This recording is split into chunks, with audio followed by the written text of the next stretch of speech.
It was the phone's fault. It was the phones. We find this more amusing on the outside than those who have been driven to the edge of their sanity, I'm sure. Chris Scott, great to have you back on 360. Thanks, Jared. Good to be here, Robbo. G'day, Chris. Justin Longmuir is with us over in the West. Justin, welcome back. Thanks, lads. What's your tolerance for phone abuse, Justin? Yeah, definitely not as strong as Ross. I've given mine a bit of a workout over the time, but it's never broken as easy as that. It was the phone, Chris. No, clearly it was the phone. I thought the best bit of that footage was Corey Enright trying to keep a straight face. And I can tell you, he's sat next to me in the coach's box, so he's had some experience. Ross is whinging about not getting messages to his players as well. You get restricted. The coaches get restricted with interchange. I thought, how in the hell is he going to handle not having a telephone? Well, it's different when it's your own fault. So the gear is different at nearly every ground, though, isn't it? That phone is not. No, that was pretty flimsy, I think. Yeah, I've seen Ross give it a good whack, and it's held up. So, yeah, no, I'm not sure. I've never, but I have smashed a couple myself. Never got a bill. Stuff that we might find funnier than you. How did you deal with the Mark Blitzarv's advantage throw sequence of events? Oh, we laughed. Did you? Yeah, no, seriously, we did. We thought it was funny. Because it's not, that's... I mean, when the ball's in the air, Blitzarves is clearly in his head, he's thinking, no, we're not taking this. And he just followed through. You know, I'm not taking those hospital handballs. That was it a correct decision? Yep. Yeah, I think so. I think that, like, the advantage rule is a tough one to adjudicate. And I think it's a good debate to have in terms of how it should be adjudicated. And I think there is a case for looking at other sports and the idea of the umpire not blowing the whistle. And I think our game's very different to rugby. I get the challenge within it. But, yeah, technically, once the umpire's called play on, you can't then throw it. Yes. I think it was a very unusual moment. Oh, I don't think I've ever seen it before in my life. The dangerous tackle verdicts are in, Justin. You're obviously one half of... Charlie Cameron is one half of it over in the West. He's got a 3-week suspension, and Toby Bedford. Just with the front on, so Cameron's looks like one we haven't necessarily targeted before. I'm curious, just from the coaching perspective, how you view that tackle. Yeah, when I saw it live, I had the same thought, Jared. It's not one you see very often, and especially with that sort of contact with the ground and that sort of tackle you don't see very often. So I was interested to see how it came out, the MRP. Now, clearly they're stamping down on two hands tied up in the tackle and the player not being able to protect himself when they go to ground. And I think we reached a pretty consistent point on that the middle of last year. I think at the start of this year there's probably been some inconsistencies with that, but it seems to have found its water level again, and it's something that I'm all for, really protecting the head. And the players are just going to have to deal with the outcome of the tackle, I guess. So where are you here, Chris, with Charlie Cameron, do you think? Well, I guess my take on it is that the players have a duty of care to be careful in that situation. And I'm seeing a lot of momentum, and I'm not seeing much driving from Charlie. If anything, it looks to me like he's being pulled to the ground. I mean, I'm not here to defend opposition players. That's not my bias necessarily. And I think we all agree on the duty of care part. And I think the outcome we're after is we just don't want to see players getting concussed in any way, shape or form. Have you got a view or a strong view on the Toby Bedford tackle? My view is pretty similar on both of them. I think the momentum was going one way, and it was very difficult for the tackler to make any other decision. The part that I push back on, that I hear quite a bit, particularly from the tribunal, is that in that situation they want the player to release an arm in motion. That's hard to do without putting yourself at risk. I'm not sure we need to get to the stage where the duty of care extends to you putting yourself in harm's way. That's even if you can make that assessment, in what is, a split second, even less. The situation there, if he's going to get 3 weeks, do you think if he does get 3 weeks, do you think players will start second-guessing, Chris, whether to lay tackles on players, say on the burst, through a stoppage, which happens quite a lot because everyone's got sort of burst players. Do you think players will choose not to tackle, or is it just innate that they will tackle? No, I can't see them choosing not to tackle. I think there's been a good adjustment from players. I think everyone understands, as Longy was saying, that it's clear that you have a duty of care. I was expecting when I first heard about those tackles to see a sling or a drive into the ground, and I didn't see that. Others may interpret it that way.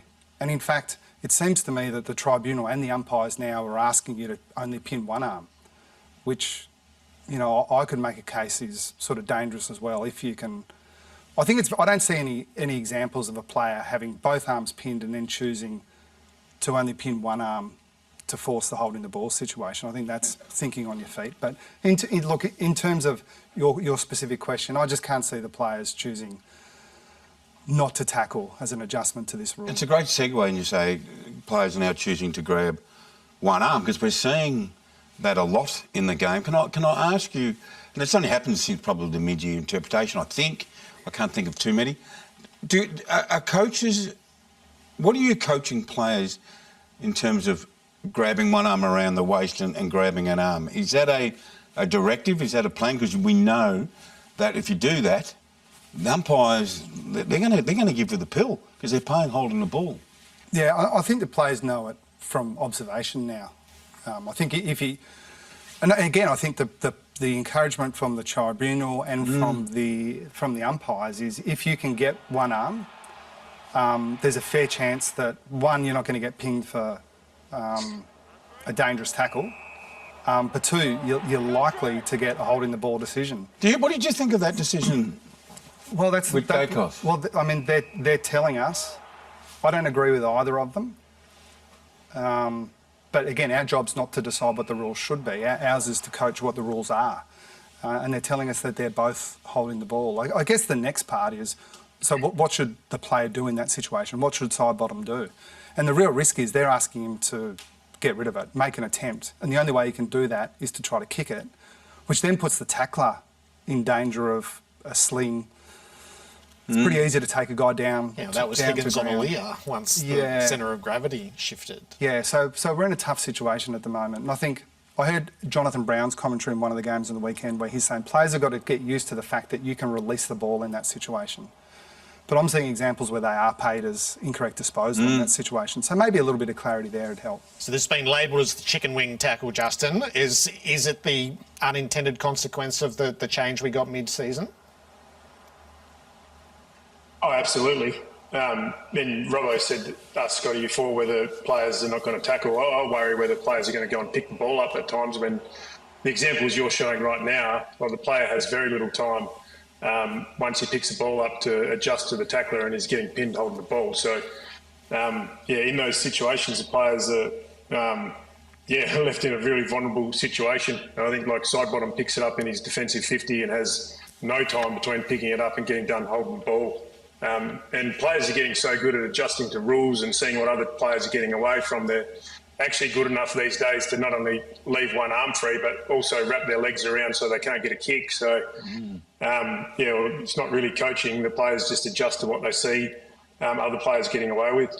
Are you coaching, Justin, your players to kick the ball off the ground more? It seems to me, watching the games on the weekend, there was a lot of old-fashioned, maybe because it was wet, there's just a lot of old-fashioned, just don't pick it up, just boot the ball off the ground.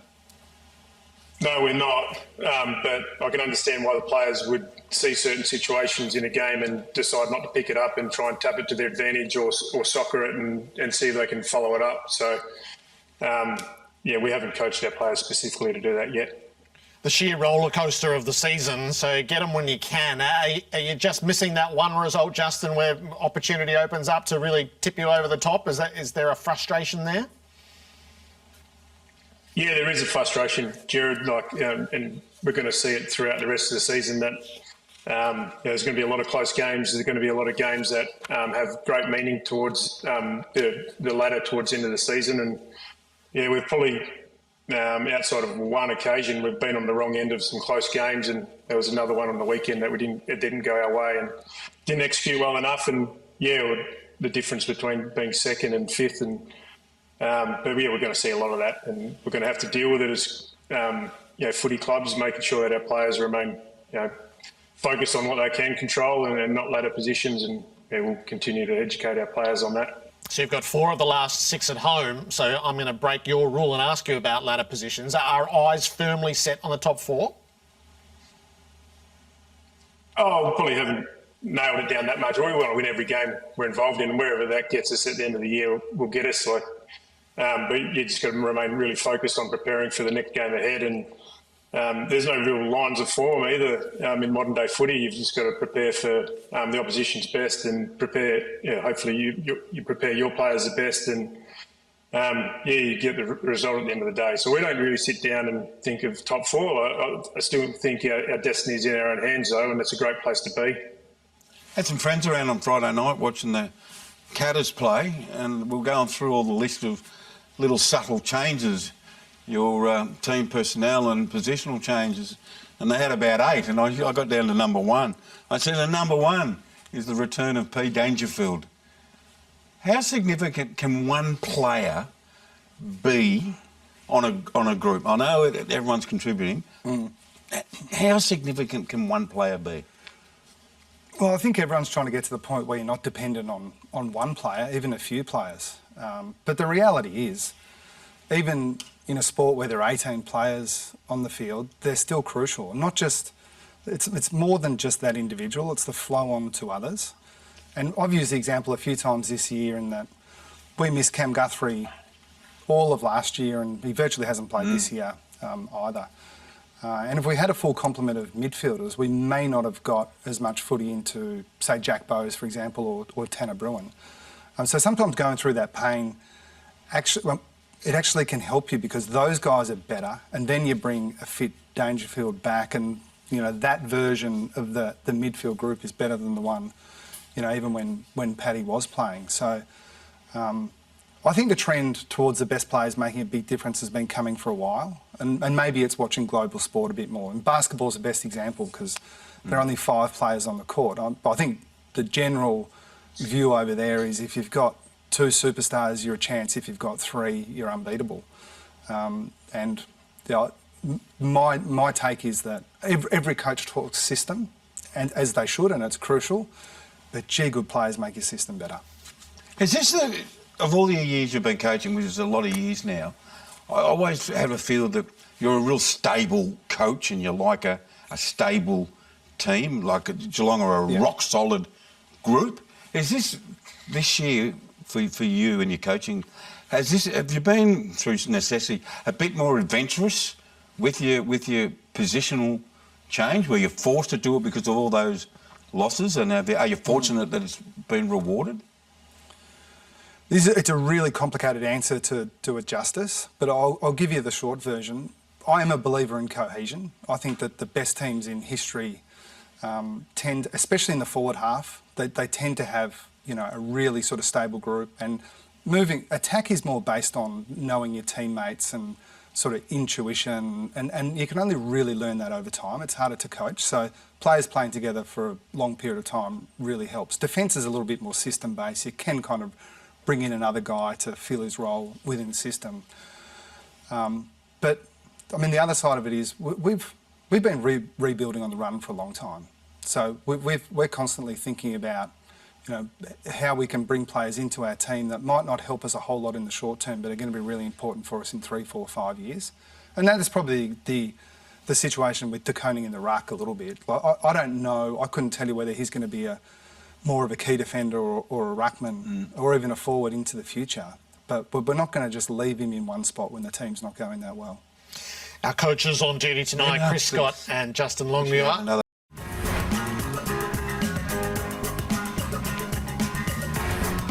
The Moment, brought to you by PointsBet.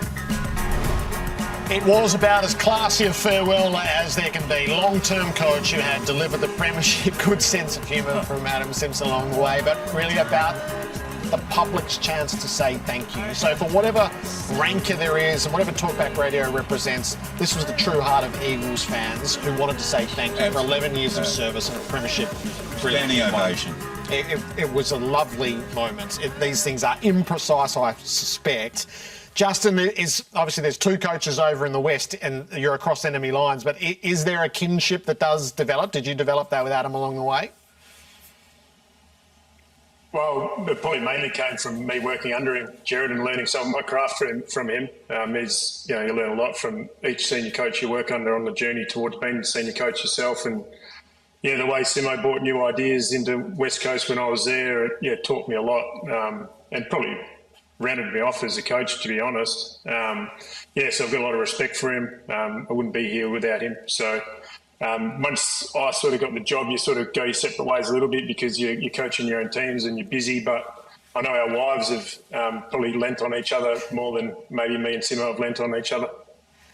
Was it a nice? Did you think it was a nice way to say goodbye? I think we could all hope to finish like that. I thought, from except the West Australian, I think everyone sort of embraced what Simo had done. In his glory days or his early days, and he's just a great coach and a great person, and I think we all got that sort of feeling of him on the way out. So thought they did it well at the game. They celebrated him, and he'll slink off into a few quiet months, I'd imagine, somewhere away from Perth.